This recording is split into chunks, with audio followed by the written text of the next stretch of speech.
How you doing? Hi, going. Happy to be here. So I have been very busy today, so this is very topical for me. um, my family landed about half an hour ago, so if you can hear noise in the background, it's because I have a full house. Exciting. So I thought we could start. We start with a quote, but we'll do that in a second about our situation this Christmas, so people can maybe relate to our situations. We have very different situations. Mhm. So I'm a single parent. I have two boys, and we are going to be going to my sister's for Christmas. So it's going to be a full house at my sister's. My mum and dad are going to be there. My sister and her partner's going to be there. Her house is bigger than mine, which is why we do it there. But it's going to be a full house, full Sounds on. lovely. How about you? Yeah, mine is the opposite. I have a very quiet house. This is my second year on my own, but I have my fur babies, so I'm excited. I have lovely presents under the tree for them. I have lovely presents for you as well, so thank you for that.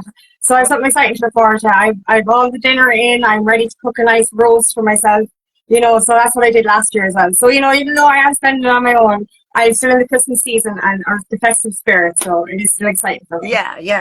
And to be honest, and we'll go into this later, but like I'm neurospicy, so I get I my social battery drains. So not having alone time or space away from people is problem as difficult as perhaps being alone all the time is as well. It's not, yeah, so it's about managing that, isn't it? Yeah. Right, let's look at our quote. So our quote is, isn't it funny that at Christmas something in you gets so lonely for, I don't know what exactly, but it's something that you don't mind so much not having at other times. And that's by Kate Langley Bosher. It's an American novelist, a woman who fought for the women's right to vote in America. Oh, brilliant. I didn't know that. I was just finding a quote. I didn't realize it was by. That's a Yeah. lovely quote, but that's it. Like, even though Christmas is such a magical time, there's always that pang of loneliness. And I think it is for the passed on loved ones that we no longer have with us. There's always that kind of nostalgia for years gone by and stuff, isn't there? Yeah. Um, and yeah, and it highlights it, doesn't it? If you're alone, it's I think it's because what you see, like pictures and films, it's all about big family Christmases, lots of presents and all this, and not everybody's Christmas looks like that, and that is okay, but I guess it highlights it if yours doesn't look like that. Exactly. Like for me last year, it was my first year without walking away from my family because of negative energy. As you mentioned, energy. Like I take on energy and, being around wrong energy really depletes me. So I had to make the choice to walk away from family due to my energy and my physical and mental health, deteriorating. So last year was my first year on my own. So it was kind of like survivor mode. So I was getting through it and, I kind of just bulleted through. Whereas this year, I'm more excited, but because of my heart issues that around my heart blocks and my heart chakra, I actually did get really lonely this year. And then watching those Christmas movies, I was extremely triggered, because that's what Christmas really is about. It's not about the presents. It's about people that we have in our lives. It's that love. It's that family. And, this year was kind of more intense for me because it was just like, wow, I don't have that this year. And I do miss it. I really do. But for my own, like I've seen this in movies, so like people going home. I only go home once a year because my parents wreck my head, or they can't be in that energy, but they feel obliged to go home. If you don't feel comfortable in someone's energy, whether they're family or not, it is better for your mental and physical health to step away. So even though I am a little bit lonely, I know I'm better off on my own. Yeah. It seems crazy, isn't it? It's like it's supposed to be a happy time of year, and it's like people are forcing themselves into situations that, I mean, year after year, sometimes people go to places where it just kicks off, Yeah. and I think it's important that you put yourself first in these Mm-hmm. situations, isn't it? You know, like you don't have to go to that No, place. You know, um, no, if you wouldn't go the rest of the time of the year, don't go at Christmas, you know, exactly. or if You you know, and do, that's the stress. The stress builds up. It's like I have to be around these people. You don't have to do anything. If it's not right for your soul, walk away and leave because it doesn't matter.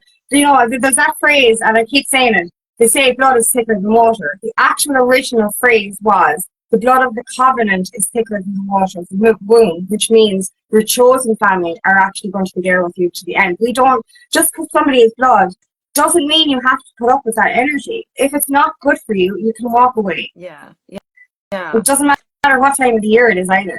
You know? No, it's just crazy, isn't it? If you don't get along with them the rest of the time of year, just don't go. Yeah. No, and That's I it. understand it's difficult. I understand it's difficult, particularly if you've got members of the family that are getting older, and you know, you feel kind of obliged to. And you know, there's also a lot to be said for forgiveness. So you know, those people probably really would benefit from you visiting them, not in your situation, but I'm talking in some people's Mm-hmm. situations. It's just like um give you allocating a time, you know, don't go all in, stay in a hotel, not in their house, all Exactly. those kinds of things. Boundaries, yeah. It's a pressure cooker when you're all in. I you know, I love my family dearly, but it's still a pressure cooker when we're all in the house together because we're not used to being in each other's space, and there's just no space, you know. I can And imagine. I'm neurospicy. I think my dad's probably neurospicy. I think my kids, certainly one of them is. And so when you're all in a room together and there's no space from each other, it can get too much. It can be Intense, yeah. overwhelming, you know. Yeah, So that's it. it's being aware of of how much you can tolerate, and if things are not going well, it's okay to go, you know, it's been lovely, but I'm going to go now, you know, Exactly. politely Yeah, leave. And exactly. you don't have to go there for the long haul if it's not right for you, you Exactly. know. Yeah, and that's it. If it's not, if it doesn't feel right, if it's like, you know, and I remember, you know, you know, the last few times I did visit my dad, I used to get this horrible feeling in my tummy. And I was like, I'm afraid of the drive. And like, you know, I've often done that drive and not be afraid. It wasn't that I was afraid of the drive, I was afraid of being around that energy and I knew what it was going to do to me. You know, so your body's going to tell you. Like, my body reacts to my tummy. And if my tummy is off, it means that I shouldn't be going to this place. And I've done that with friends over New Year's a couple of years ago as well. I knew I had to step away from those friends. And it's the first few New Year's I had to spend on my own. But my tummy acted up again and said, Angela, you don't want to be in that energy. Mm-hmm. You know, so I've had to make those sacrifices a few times around the holidays, you know, with friends and then with family. You know, but I have to listen to what was better for my health. Yeah, yeah. And I think also part of the tradition is drinking, and that just doesn't, that makes everything 10 times worse. I If know, there's yeah, not, Jesus. it can be make things jollier, but if the dynamic in your family, it can be problematic, or if there's members of your family that perhaps don't have a healthy relationship with alcohol, it can just be explosive, can't Mm-hmm. it, you Yeah. know. Yeah, so that's the other thing. Consider not drinking. Yeah. Well, like last few Christmases I didn't, that I was with family, I wasn't drinking. And that was so much better. I could eat my dinner and everything. It was great. Yeah, Do you know, you remember the day, like, without actually just being drunk all the time. yeah. Yeah, because it just makes you grumpy. You know, it's my birthday tomorrow, and so every Happy birthday. year from being probably 16 um, to having children, so 33, um, I ruined every Christmas because it's like, what do you do on your birthday? You go out and get Christmas wasted. That's what I Eve, did. yeah, Yeah, exactly. like every year I could not Eat eat my the Christmas dinner. dinner, Yeah, and I'd I be the was same. You'd be over the dinner going, oh, I can't do it. And I break my heart. Like, the first year I didn't drink, I was able to eat my full dinner. I was like, it's a miracle. yeah, yeah, yeah. You don't realize how much alcohol affects you. I Mm. mean, I do still drink, but only for certain occasions. Yeah, because I don't think there's very few people it brings out the best in. I think, Yeah, I think it's to do with the company, to be honest, because I used to drink excessive amounts of alcohol with my exes, and I get angry and I get aggressive. Whereas I drink the same amount of alcohol with my friends, and be like, yay! Yeah, it Do you know? So I definitely think it's the environment. it Pardon? just exaggerates whatever is there. So Yeah, like if you've got a good relationship, you just have the best time, don't it's you? But yeah, if you know those things that you've been choosing to not mention, or those things that you would normally overlook, you don't have the capacity to overlook it anymore, and so that's how it gets explosive, isn't it? yeah. Yeah. So yeah, But that's if it. you And do when have it a comes dry to alcohol, Christmas, just a little like advice for anyone: don't overdo it at Christmas just because it's the holidays. And this is the thing we say in Ireland: "Fuck it, it's Christmas. I'll have another drink."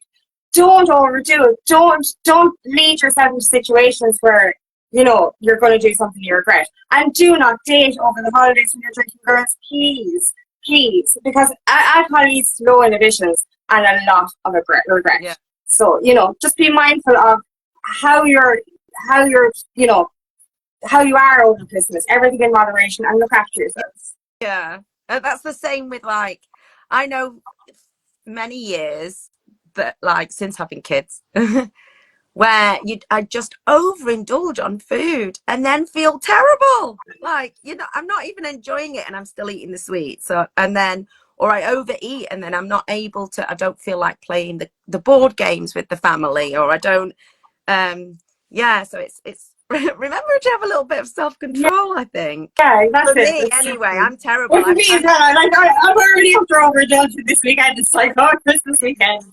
Yeah. So enjoy yourself, but like, Yeah, you know when don't go to stop, crazy. like. Yeah.